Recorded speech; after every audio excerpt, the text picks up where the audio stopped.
একটা কুকুর তার জৈবিক চাহিদা মেটানোর জন্য তার একজন সমবয়সী সেই ধরনের আর একটা কুকুরের কাছে যাবে, একটা ছোট বাচ্চা কুকুরকে সেই দর্শন করে নষ্ট করে ফেলবে না, মেরে ফেলবে না।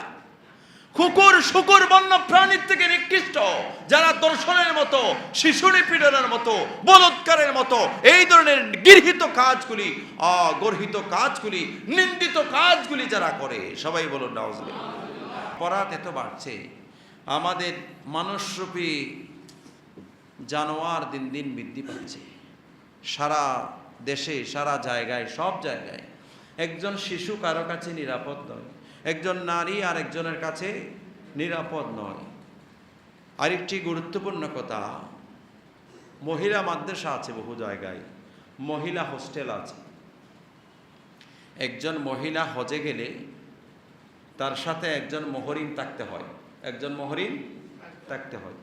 আপন ভাই, স্বামী, বাবা, এই ধরনের যাদের সাথে বিবাহ হওয়া হারাম, এই ধরনের কাউকে ওই মহিলার সাথে থাকতে হবে হজে যাওয়ার ক্ষেত্রে। একা একা যেতে পারবে না, কাউকে ভাই ডেকে যেতে পারবে না। তো যেখানে একজন মহিলা হজে গেলে সেখানে একজন মহরিম দরকার। সব মহিলা হোস্টেলগুলিতে আপনি আপনার মেয়েকে দিয়ে দিবেন, পুরুষ পরিচালনা করবে, সেখানে পুরুষরা তত্ত্বাবধান করবে। এক নম্বরে এটা ইসলাম সমর্থন করে না, এটা ইসলাম সমর্থন করে না, এটা ইসলাম সমর্থন করে না। মহিলা মাদ্রাসা, মহিলা হোস্টেলগুলির পরিচালক, শিক্ষক সবাইকে মহিলা হতে হবে। বিশেষ করে আবাসিক যে মহিলা মাদ্রাসা আছে, ওখানের শিক্ষক, পরিচালক, তাদেরকে কি হতে হবে? মহিলা হতে হবে। অহরহ দুর্ঘটনা সারা দেশে বিভিন্ন জায়গায় আছে না, অসংখ্য দুর্ঘটনা। এরকম শিকার হয়ে দুনিয়া থেকে চলে গেছে বিভিন্ন জায়গায়, এবং বিচারও হয় না বেশিরভাগ জায়গায়, বিচার হয় না বেশিরভাগ জায়গায়। যারা মাদ্রাসা পরিচালনা করে তাদের সাথে যেই সময় যারা ক্ষমতায় থাকে তাদের সাথে একটা ভালো সম্পর্ক ওনারা রাখে, কারণ ওনারা জানে যে কিছু আকাম কুকাম হওয়ার সম্ভাবনা আছে। এই জন্য যেই সময় যারা ক্ষমতায় থাকে তাদের সাথে ওনারা ভালো সম্পর্ক রাখে, ফায়ে টায়ে ধরে, নেতাদের ফায়ে ধরলে আবার ওরা বালা খুশি, বুঝেন নাই? যে সময় যারা থাকে তো ওদের সাথে একটু ভালো সম্পর্ক রেখে ফায়ে টায়ে ধরে কোনো মতে ওরা পার পেয়ে যায়। সবাই বলুন নাউজুবিল্লাহ, পার পেয়ে যায়। এই ধরনের ধর্ষণের মতো নিন্দিত, অত্যন্ত গর্হিত কাজের ক্ষেত্রে যারা সহযোগিতা করবে, এই সমস্ত আসামিদেরকে বাঁচানোর জন্য যারা সহযোগিতা করবে, কতলের মতো, হত্যার মতো অপরাধে হত্যাকারীকে বাঁচানোর জন্য কোন সমাজের নেতা, রাজনৈতিক নেতা যদি সেখানে জড়িত থাকে, কিয়ামতের ময়দানে ওই কাতেলের সাথে, হত্যাকারীর সাথে যেই নেতা সমাজের হোক, রাজনৈতিক হোক, বাঁচানোর জন্য যার তদবির ছিল, তারাও তার সাথে জাহান্নামে নিক্ষিপ্ত হবে। সবাই বলুন নাউজুবিল্লাহ। তারাও তার সাথে কোথায় যাবে? জাহান্নামে নিক্ষিপ্ত হবে। আল্লাহ রাব্বুল আলামিন কোরআনে হাকিমে তাদের শাস্তির ব্যাপারে বললেন, ইন্নামা জাযাউল্লাযীনা ইউহারিবুনাল্লাহা ওয়া রাসূলাহু ওয়া ইয়াসআউনা ফিল আরদি ফাসাদা আন ইউকাত্তালু আও ইউসাল্লাবু আও তুকাত্তাআ আইদিহিম وأرجلهم من خلاف أو ينفوا من الأرض।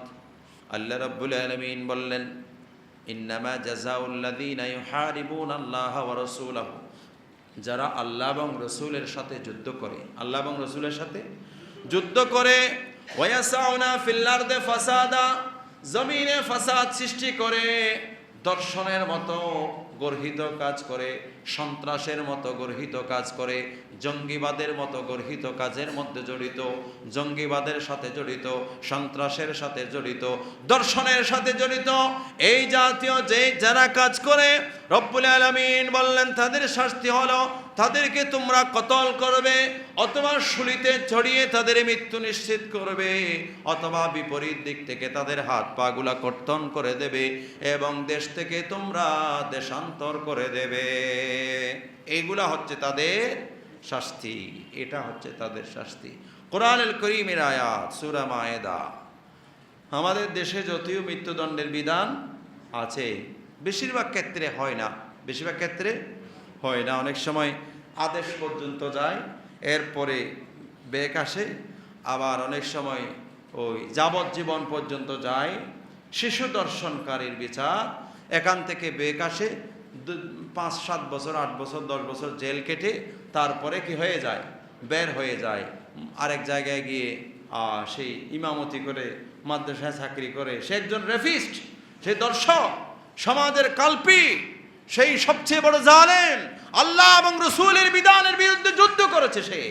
তারকে আর সমাজের কোন জায়গায়, এই জায়গাগুলির মধ্যে সবচেয়ে ভালো জায়গাগুলির মধ্যে তার স্থান হওয়ার উচিত নয়। যে একবার এই ধরনের কাজের মধ্যে জড়িত হবে, তাকে আর কোনো জায়গায় গ্রহণযোগ্যতা তার থাকতে পারে না, তার আর কোনো জায়গায় গ্রহণযোগ্যতা থাকতে পারে না।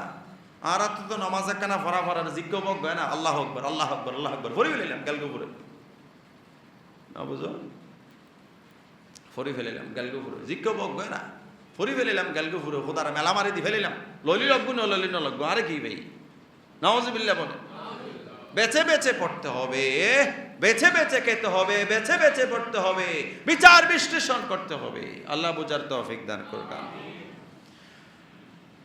শিশুর এই দর্শনের মতো এই গর্হিত কাজ, বলৎকারের মতো এত নিকৃষ্ট কাজ, সেগুলা ফসুরাও করেন, ফসুরাও করেন।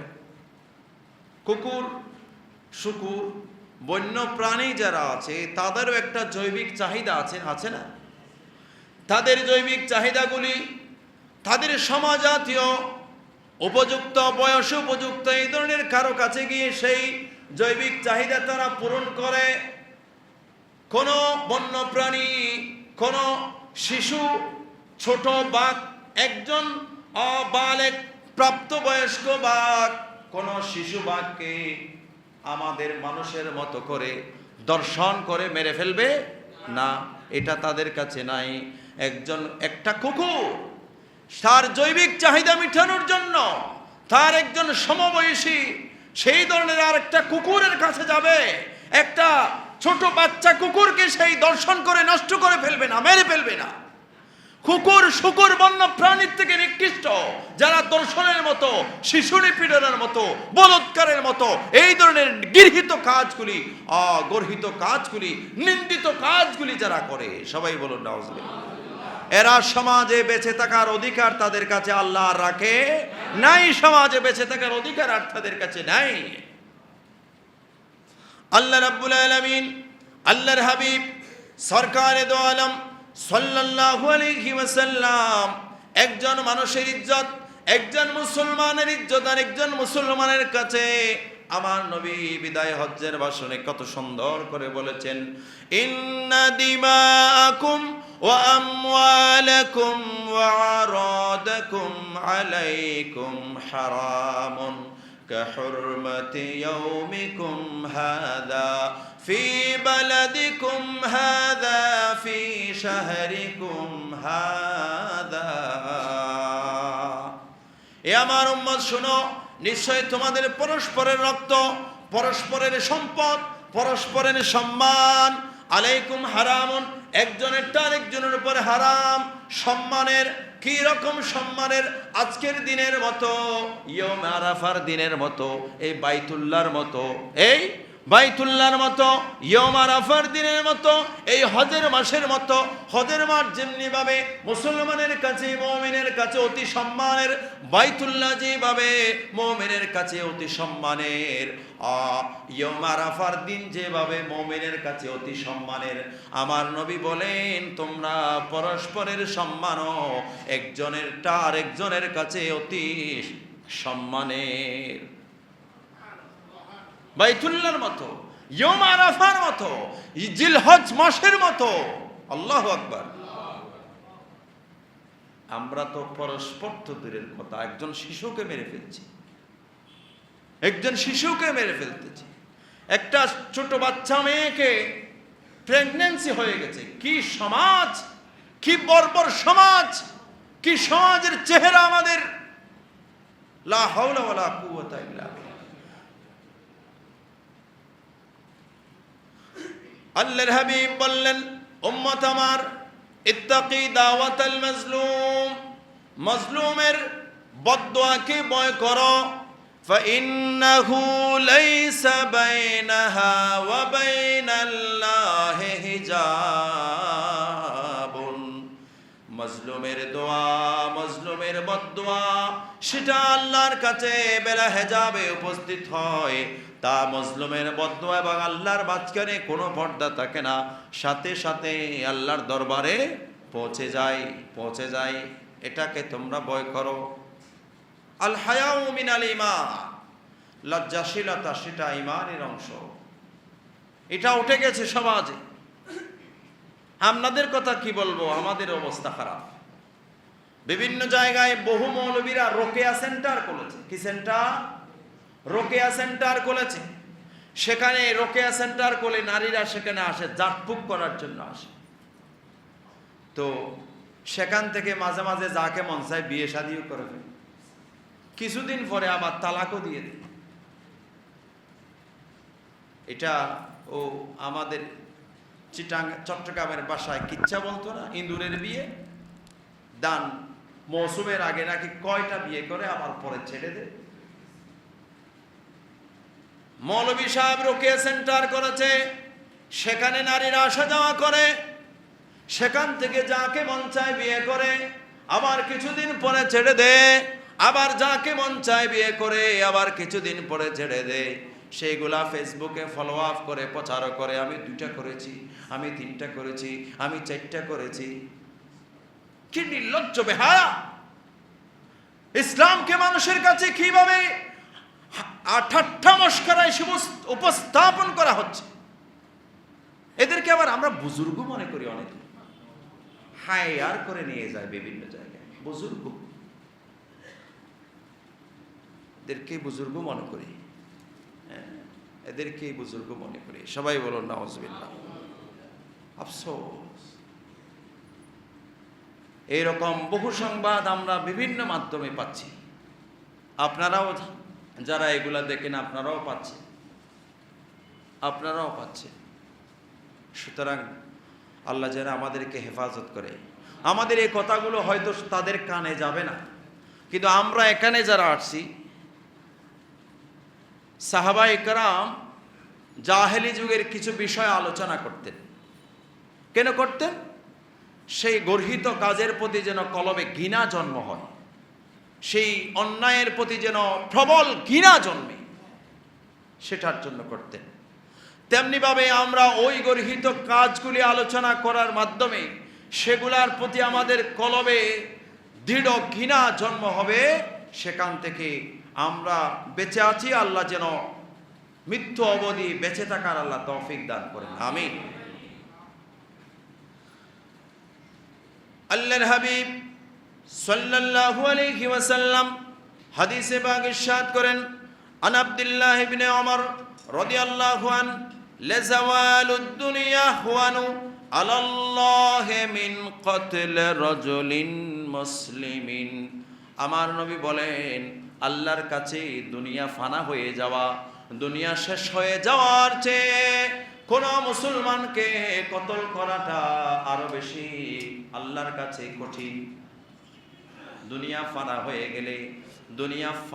গেলে, দুনিয়া নিঃশেষ হয়ে গেলে, কেউ যদি দুনিয়াকে নিঃশেষ করে দেয়, কি আছে যে পরমাণু বোমা মেরে পৃথিবী ধ্বংস করে দিল, সেটা যেমন সবচেয়ে কঠিন কাজ, আল্লাহ বলেন একজন মুসলমানের প্রাণ, একজন ইমানদারের জান কেউ কতল করে ফেলবে, মেরে ফেলবে, সেটা আমার কাছে আল্লাহর কুদরতি ভাবে আল্লাহর কাছে আরো কঠিন, আল্লাহ আরো বেশি রাগান্বিত হবে। আর সেটাকে আমরা মানুষ মারাকে, একজন শিশুকে মেরে ফেলা, একজন কাফেরের কলবেও একজন শিশুর প্রতি মায়া থাকে। আমার নবী জিহাদের ময়দানে শিশু দেখলে যুদ্ধ বন্ধ করে দিতেন, জিহাদের ময়দানে যুদ্ধ বন্ধ করে দিতেন, কাফেরের শিশু দেখলে যুদ্ধ বন্ধ করে দিতেন, কোন নারী দেখলে রাসূলে পাক যুদ্ধ বন্ধ করে দিতেন।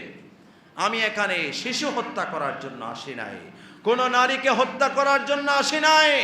সেখানে আমাদের স্কুলে বলেন, মাদ্রাসায় বলেন, মহিলা মাদ্রাসায় বলেন, শিশু কতল হচ্ছে, নারীরা দর্শিত হচ্ছে, শিশুরা বলৎকারের শিকার হচ্ছে। সবাই বলুন না। অথচ সেই জায়গাগুলি সবচেয়ে নিরাপদ হওয়ার কথা ছিল একজন শিশুর জন্য, নিরাপদ মনে করে মা বাবা দিয়েছিল। দুঃখের বিষয়, বড় আফসোসের বিষয়, পরিতাপের বিষয়, সেখানে সেটা হচ্ছে না। হাজারো কোটি এরকম ঘটনা আছে যেগুলার বিচার হয় না, নেতাদের ফায়ে ধরে ধরে সবগুলা খালাস হয়ে গেছে। ওই কাতেলের সাথে, ওই দর্শনকারীর সাথে, ওই রেভিস্টের সাথে সেই নেতাও জাহান্নামে যাবে। এই কাজের মধ্যে যারা সুপারিশ করে, সবাই বলুন নাউজুবিল্লাহ। আমরা সরকারকে অনুরোধ করব এইগুলার যেন সুষ্ঠু বিচার হয়। দেশে যে এরকম আছে, আমি তো কোরআনের কথা বললে দেশ তো কোরআনে চলে না। দেশে যেটা আছে, দেশেও মনে হয় মৃত্যুদণ্ডের বিধান আছে দর্শনকারীকে, তো কোরআনেও সেটা আছে, এক্ষেত্রে ঠিক আছে। তো সেটা যেন যেটা প্রমাণিত হবে, যেটা প্রমাণিত হবে দর্শনকারী হিসাবে, রেপিস্ট হিসাবে যে ব্যক্তি প্রমাণিত হবে, সেই যেই হোক তার যেন মৃত্যুদণ্ড কার্যকর হয়। এগুলা যদি না হয়, দিন দিন এগুলা বৃদ্ধি পাবে, এগুলা বৃদ্ধি পাবে। এটা হতে হবে কতলকারীর শাস্তি, মৃত্যুদণ্ড হতে হবে। আমরা মনে করছি একজন মানুষকে মেরে ফেলবে, ফাঁসি দিয়ে দিবে, জীবন বিপন্ন হবে, এটা মনে হয় কঠিন ব্যাপার। আল্লাহ বলেছেন হায়াতু ইয়া উলিল আলবাব, সেই শাস্তির মধ্যে তোমাদের জন্য জীবন আছে। সবাই বলো সুবহানাল্লাহ। জীবন আছে। কি জীবন আছে? আমার আল্লাহ বলেন সে একজন অপরাধীকে শাস্তি দিলে একটা সমাজ সভ্য হয়ে যাবে, সমাজ এই ধরনের কতল হবে না, এই সমাজ এই ধরনের দর্শন বন্ধ হয়ে যাবে। সুতরাং যারা অপরাধী হবে তাদেরকে এই ধরনের শাস্তির বিধান কার্যকর করতে হবে। যতদিন না বিচারহীনতার সংস্কৃতি থাকবে ততদিন এই সমাজে দর্শন বন্ধ হবে না, এই ধরনের অপকর্ম বন্ধ হবে না, কতল বন্ধ হবে না, একজন মানুষকে মেরে ফেলতে কোনো ধরনের কুণ্ঠাবোধ করবে না। সুতরাং আল্লাহ রাব্বুল আলামিন আমাদেরকে এই জাতীয় গর্হিত, সবচেয়ে নিন্দিত এই ধরনের একদম কি ভাষা দিয়ে বলবো, আমার আর ভাষা নেই, এই ধরনের কঠিন থেকে, সবচেয়ে নিকৃষ্ট থেকে, নিকৃষ্টতর কাজ থেকে আমাদের সমাজকে, আমার যুব সমাজকে, আমাদের সবাইকে আল্লাহ যেন হেফাজত করেন। আমিন। ওয়া আখির দাওয়ানা আলহামদুলিল্লাহি রাব্বিল আলামিন। আসসালামু আলাইকুম ওয়া রাহমাতুল্লাহ।